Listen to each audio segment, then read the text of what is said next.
Madam మేము వేసి మీకు చూపిస్తామని నీట్‌గా ఏసి చూపిస్తారు. అట్లా. కానీ ఏదైనా చెప్తున్నాను ఏమనుకోకండి. అంత విద్య తెలిస్తేనే బొటెక్స్ వైపు వెళ్ళండి. లేకపోతే చానా టెన్షన్ ఫీల్ అవ్వాలి. మాస్టర్ రాడనుకోండి, సిజర్ పట్టుకొని మీరు కట్ చేయగలగాలి. టెన్షన్ పడకుండా. ఒక్క బ్లౌజ్ కోసం ఎదురు చూస్తారా? వాళ్ళొస్తారా? రారు. అట్లాంటప్పుడు మీ చేతిలో విద్య ఉందనుకోండి, అవతల కస్టమర్‌కి కావాలి. అదే వర్క్ అనేది మీకు పర్ఫెక్ట్ అనుకో, మీరు రోజు చేయే పని లేదు గదా! మాస్టర్ ఎలాగూ చేస్తాడు.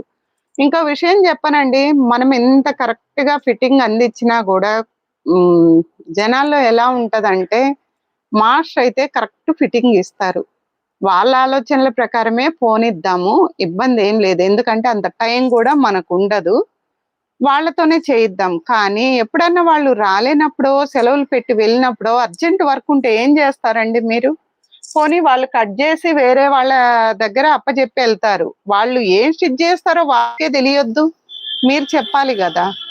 అందుకని వర్క్ తెలుసుకోండి ఫస్టు. వర్క్ తెలుసుకొని వర్క్‌లోకి అవ్వండి. బొటెక్స్ పెట్టి వచ్చి కూర్చుంటే బొటెక్స్ నడవ్వు.